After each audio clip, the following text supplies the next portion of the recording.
Good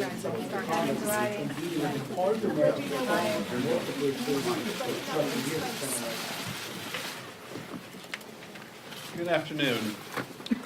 Today we transmit the report of the work of three committees, the Intelligence Committee, the Oversight Committee, as well as the Foreign Affairs Committee, into the President's misconduct with respect to Ukraine. And at the outset, I want to just thank the incredible members of all three committees, as well as our amazing staff that did long hours of work through depositions, open hearings, and compiling all of the evidence into today's report. It was an enormous task, and I want to begin by acknowledging the great work of the great and late colleague of mine, Elijah Cummings. We continue to be inspired by his legacy and guided by thoughts of his integrity and the great moral clarity that he always showed in his work. I also want to thank my colleagues, Chairman Engel, Chairwoman Maloney, for their tremendous work as well. This report chronicles a scheme by the President of the United States to coerce an ally, Ukraine, that is at war with an adversary, Russia, into doing the President's political dirty work. It involves a scheme in which Donald Trump withheld official acts, a White House meeting, as well as hundreds of millions of dollars of needed military assistance in order to compel that power to deliver two investigations that he believed would assist his re-election campaign. And I want to underscore, first of all, just how important that White House meeting was to Ukraine. Ukraine has a new reformer as its president, President Zelensky. A meeting with the most important patron of Ukraine, the President of the United States, in the Oval Office carries enormous significance, both to the people of Ukraine, but as equally important to Russia, that the United States has Ukraine's back in its conflict with a nation which invaded its territory. The military assistance is also absolutely essential. As President Zelensky goes into negotiations with Vladimir Putin, the fact that the United States is providing substantial military assistance approved on a bipartisan basis by Congress is enormously important. The withholding of that aid, even for a period of time, sends a disastrous message to friend and foe alike that the United States does not have the back of its ally. So these were things that Ukraine desperately wanted and needed. At the same time, there was something President Trump desperately wanted and believed that he needed, and that was an investigation that would damage the rival that he feared apparently the most, Joe Biden, as well as an investigation into a debunked conspiracy theory that it was Ukraine, not Russia, that interfered in our last election. Now that conspiracy theory, which is often summarized or characterized by the term CrowdStrike, that conspiracy theory is a Russian narrative. That is a conspiracy theory put out, promulgated by Vladimir Putin to deflect attention away from Russia's interference in our own election and to try to drive a wedge between the United States and the nation of Ukraine. So that's what the President wanted, these two sham investigations, one into Joe Biden, also debunked and discredited that sham investigative theory, but also into this idea that Ukraine interfered in our election, not Russia. And he was willing to sacrifice the national security of the United States by withholding military aid and diplomatic recognition in the form of that White House meeting in order to get what he wanted. That scheme, however, was discovered because, among other things, a courageous person stepped forward and blew the whistle, but also because Congress announced that it would investigate the matter. Once we began our investigation and once it became clear to the President and to the White House that this was going to become public, this scheme was going to become public, only then did the President of the United States release the military aid. And as for that White House meeting that Ukraine so desperately sought, that has still not happened to this day. Now, what does this mean for Americans? Why should they care about what the President did vis-a-vis Ukraine? Why should they care indeed about Ukraine? First of all, this is not about Ukraine. This is about our democracy. This is about our national security. This is about whether the American people have a right to expect that the President of the United States is going to act in their interests, with their security in mind, and not for some illicit personal or political reason. So Americans should care deeply about whether the President of the United States is betraying their trust in him, betraying that oath that he took to the Constitution to protect our country and defend its institutions. So we should care about this. We must care about this. And if we don't care about this, we can darn well be assured the President will be back at it doing this all over again. Because indeed, he already has. First, there was the invitation to Russia to interfere in our last election. Hey, Russia, if you're listening, hack Hillary's emails, and indeed later that day they tried to do exactly that. But then there was the use of this official power to compel another country, Ukraine, to interfere in the 2020 election. And even after our investigation began, even after the impeachment inquiry began, there was President Donald Trump out on the White House lawn, once again making it abundantly clear that he wanted Ukraine to investigate the Bidens. And what's more, he wanted other countries to interfere in our election as well, and that China should also investigate the Bidens. This is the result of a president who believes that he is beyond indictment, beyond impeachment, beyond any form of accountability, and indeed above the law. And that is a very dangerous thing for this country, to have an unethical president who believes they are above the law. The question now is, what does Congress do about this? One of the other very important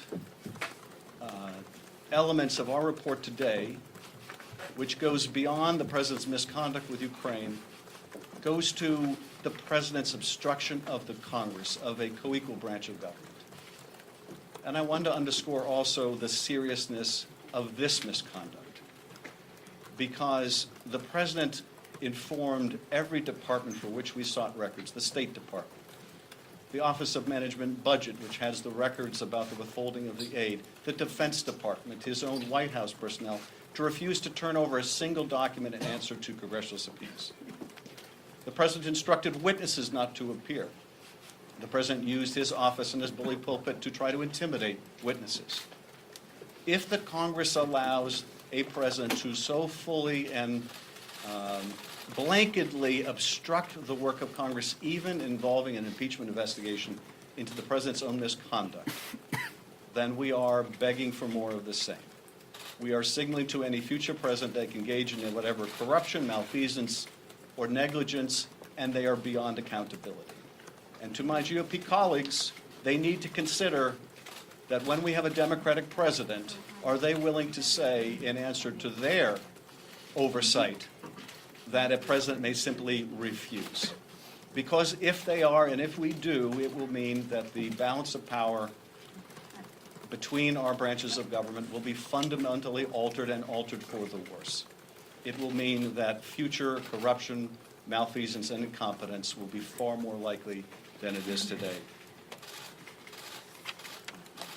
The facts here are really not seriously contested.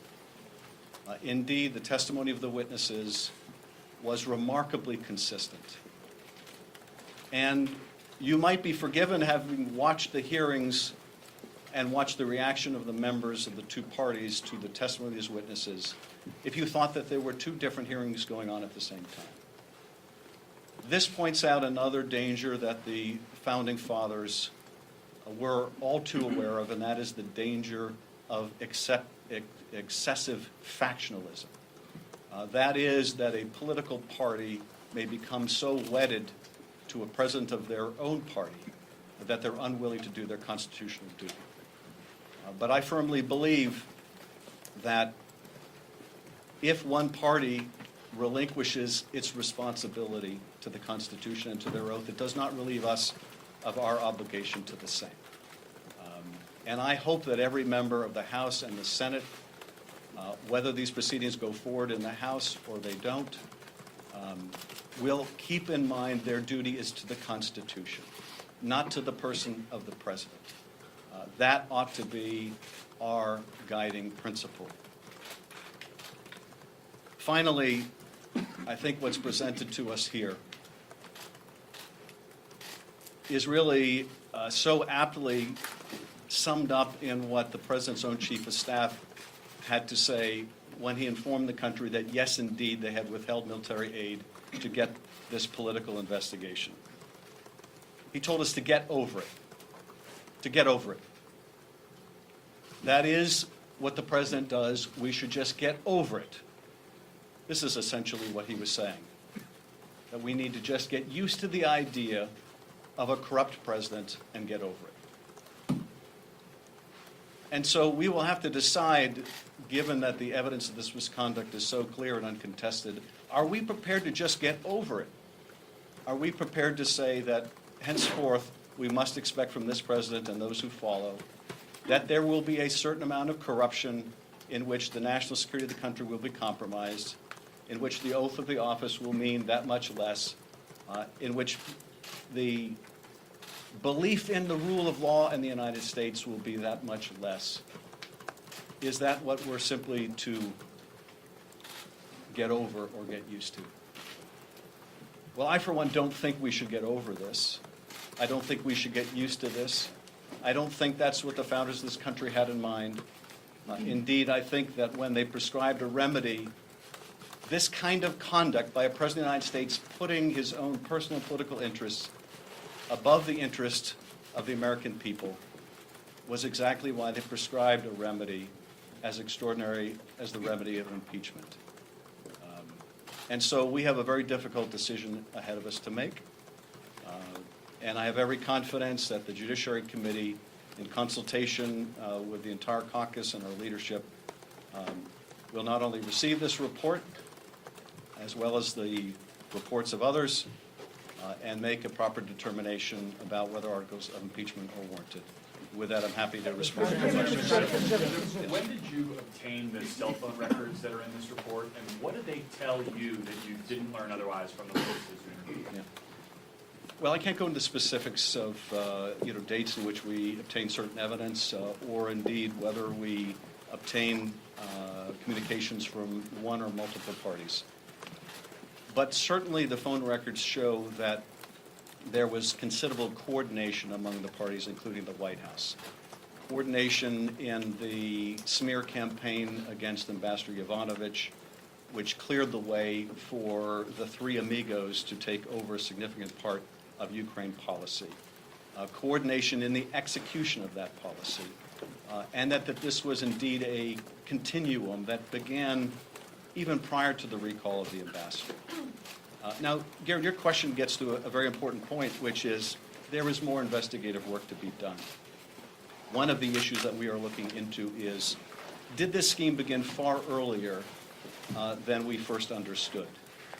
Was this scheme, in fact, put in place to try to pressure the last president of Ukraine, Poroshenko, and his corrupt prosecutor general, Lutsenko, into conducting these same investigations? And was that plan put into turmoil and chaos when this new reformer, Zelensky, surged in the polling and ultimately won that presidency? That is something we continue to investigate. And that is something that these phone records also shed light on. But even as we believe that we cannot wait because the president's efforts to secure intervention in the next election persist, we continue our investigation, and we will. Mr. Schiff, just to be clear, it sure sounds like you support impeaching the president. Do you support impeaching and then the Senate removing him from office? I'm going to reserve any kind of a public judgment on that until I have a chance to consult with my colleagues, with our leadership, and I think this really needs to be a decision that we all make as a body. So I'm going to continue to reserve judgment, but as you can tell, I am gravely concerned that if we merely accept this, that we invite not only further corruption of our elections by this president, but we also invite it of the next president. So I am keenly aware of the significance of the precedent we set in whatever direction we move. And I'm also very strongly guided by the fact that one of the seminal moments in this scheme took place the day after Bob Mueller testified. The day after Donald Trump thought that the last investigation was over, he began the next significant step in a new course of misconduct. Yes. Given that you said there's more investigating to be done, do you feel like presenting the strongest possible case here that you're providing to the Judiciary Committee, or would the case be stronger if you had more time to do this extra investigation? Well, I would say a couple things. First of all, as I mentioned, we continue to investigate whether this scheme began earlier than expected, whether this scheme also involved the last president of Ukraine. But look, we have provided overwhelming evidence in this report of a scheme to pressure the current president of Ukraine to conduct these political investigations. Will it move others if we're able to show that this was not the first time, this was the second time? I think what we have produced in remarkable short order is so overwhelming that it ought to be presented to the Judiciary Committee now without any further delay. If we do uncover additional evidence and we do learn more every day, we will feel free to file supplemental reports to the Judiciary Committee. But there is, I think, grave risk to the country with waiting until we have every last fact, when we already know enough about the president's misconduct to make a responsible judgment about whether we think that's compatible with the office of the presidency. Mr. Chairman, Yes. do the phone records cast doubt on anything you heard from the witnesses or anything the president has said publicly? No, they don't. At least that I can identify at this moment. I think the phone records are remarkably consistent with the coordination of a lot of this scheme. Now, we obviously don't have complete phone records, and some of the phone records are deeply suggestive of who the parties were talking to, particularly in the White House or the Office of Management and Budget. But because of the president's effort to stonewall investigation, including not turn over their own phone records, not only to us but to witnesses like Sondland who asked for them, we don't have all of the answers. But we do know this without any doubt, and that is the President of the United States solicited foreign interference in our election and used the power of his office, the power to convene a meeting in the Oval Office, the power to provide or withhold hundreds of millions of dollars of aid to an ally at war to get his political dirty work done. The only question is how much more, how more extensive was the scheme, how many others may have been involved, what was the full knowledge and participation of other parties.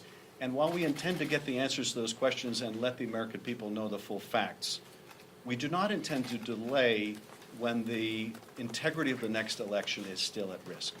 Mr. Chairman, last question. Mr. Chairman, your report mentions cites call records involving Ranking Member Nunez. Did you speak to him or inquire about those with his office? And do you believe he should recuse himself later today on this vote? Also, do you or your staff plan to present this report to the Judiciary Committee in person? The rules adopted by the Judiciary Committee provide that our staff counsel will present the report to the committee, so that's what we expect will take place. In terms of the ranking member, it won't surprise you, I'm going to reserve comment. It is, I think, deeply concerning that at a time when the President of the United States was using the power of his office to dig up dirt on a political rival, that there may be evidence that there were members of Congress complicit in that activity. Now, there's a lot more to learn about that, and I don't want to state that that is an unequivocal fact. But the allegations are deeply concerning. Our focus is on the President's conduct first and foremost. It may be the role of others to evaluate the conduct of members of Congress. Thank you very much.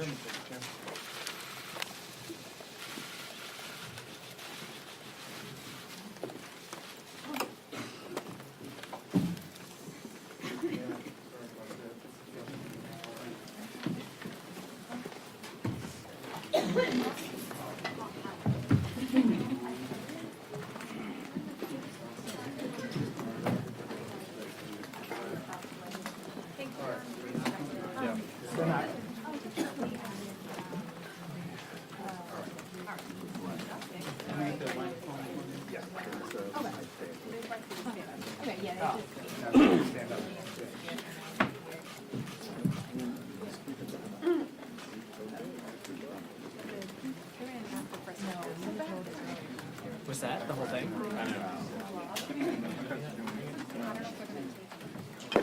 All right. I'll see you later. Thank